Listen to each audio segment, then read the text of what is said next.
Shalom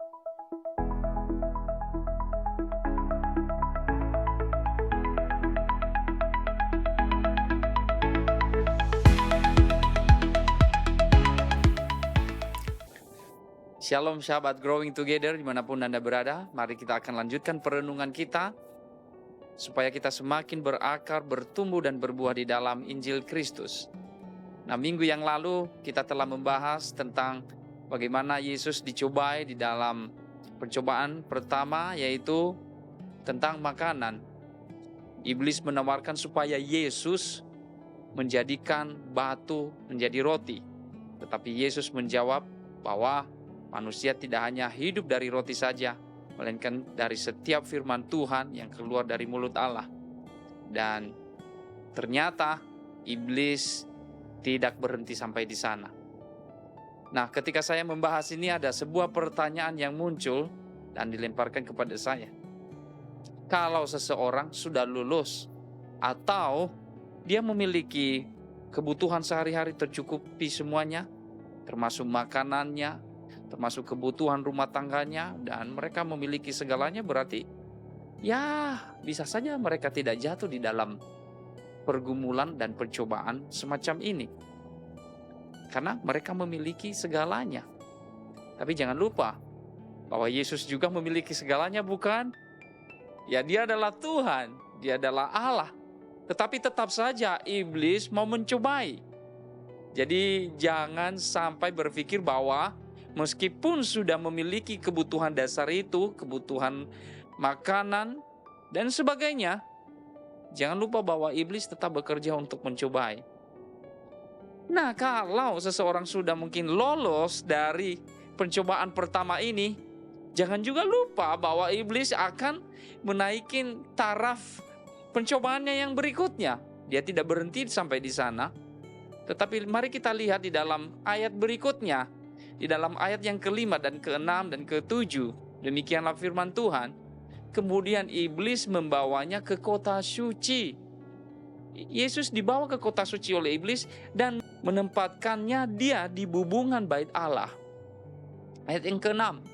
Lalu berkata kepadanya, jika engkau anak Allah, jatuhkanlah dirimu ke bawah, sebab ada tertulis, mengenai engkau ia akan memerintahkan malaikat-malaikatnya, dan mereka akan menatang engkau di atas tangannya supaya kakimu jangan terantuk kepada batu. Sekali lagi saya baca ya. Saya akan bacakan kepada kita semua. Kemudian iblis membawanya ke kota suci dan menempatkan dia di bubungan bait Allah. Lalu berkata kepadanya, jika engkau anak Allah, jatuhkanlah dirimu ke bawah, sebab ada tertulis mengenai engkau, ia akan memerintahkan malaikat-malaikatnya dan mereka akan menatang engkau di atas tangannya supaya kakimu jangan terantuk kepada batu. Ini sangat menarik loh. Teman-teman, rekan-rekan dimanapun Anda berada, ini sangat menarik. Kenapa saya katakan sangat menarik? Ternyata iblis itu ngerti itu firman Tuhan, baca firman Tuhan. Cuman firman Tuhan yang dia baca dia tidak lakukan, tetapi dia putar balikan. Nah, ini hati-hati ini. Hati-hati sekali dengan anak-anak Tuhan yang malas baca firman Tuhan. Karena iblis tahu firman Tuhan, dan kalau kita tidak mengerti firman Tuhan, dia akan balikan itu firman Tuhan supaya dia menyesatkan hidup kita.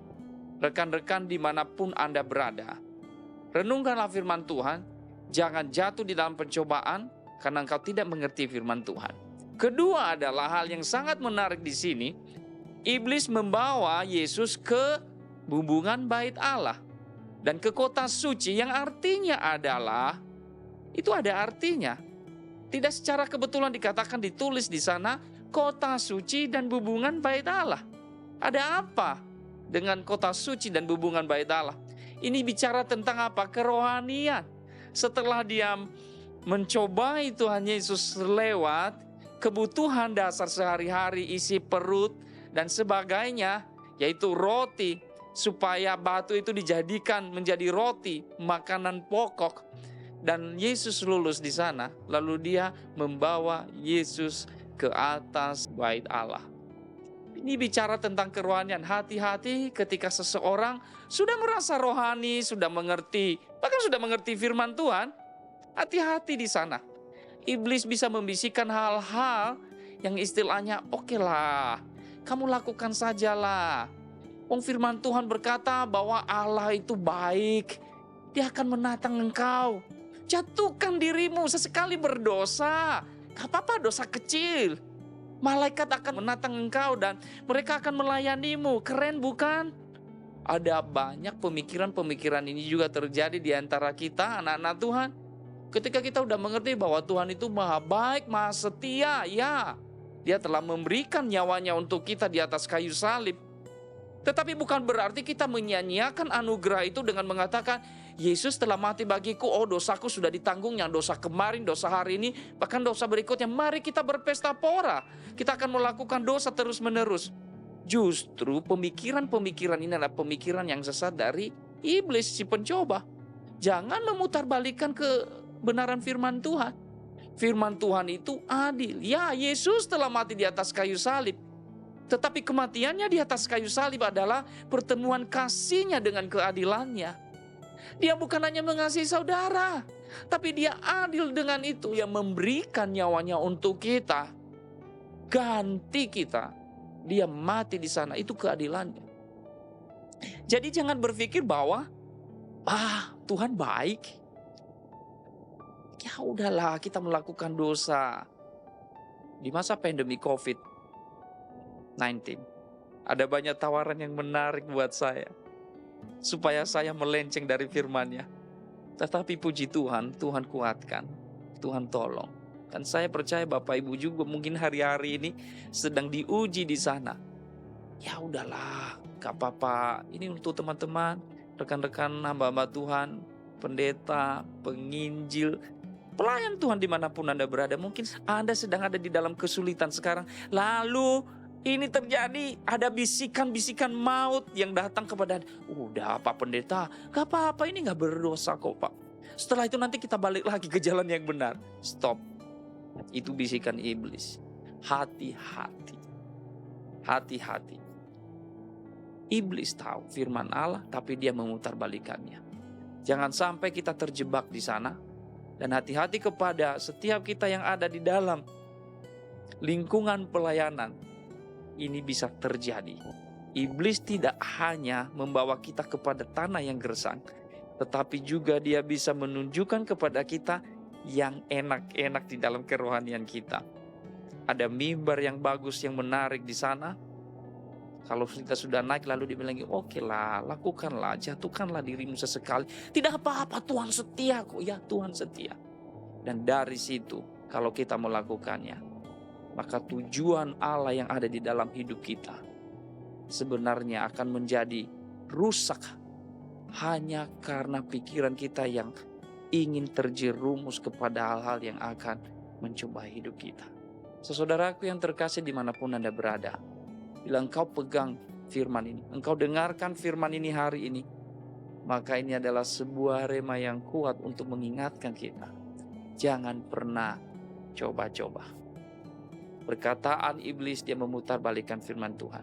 Bahkan di dalam Yakobus berkata, ya iblis itu tahu bahwa Allah itu adalah Allah yang berkuasa. Bahkan waktu Yesus mau menyembuhkan orang gila di Gerasa, dan iblis tahu engkau adalah anak Allah yang maha tinggi. Wah, dia memuji, tetapi dia tidak pernah menyembahnya dengan benar. Sahabat-sahabatku, tetaplah berpegang pada Injil yang benar. Apapun situasimu, terlebih khusus untuk rekan-rekan pelayanan manapun Anda berada saat ini. Jangan pernah goyah, jangan pernah takut. Kesulitan apapun yang sedang menimpa saat ini, jangan sampai bisikan iblis mempengaruhi hidupmu. Biarlah hidupmu dipengaruhi oleh kebenaran firman Tuhan saja. Itu sudah terlalu cukup bagi kita. Anugerahnya yang memampukan kita untuk menjalani hidup kita, baik di dalam melayani, dalam gereja, dalam rumah tangga kita, dalam pekerjaan kita masing-masing. Selamat memulai hari di pekan ini. Tuhan Yesus memberkati kita semua. Amin. Let's grow together, serve together, be fruitful. God bless you all.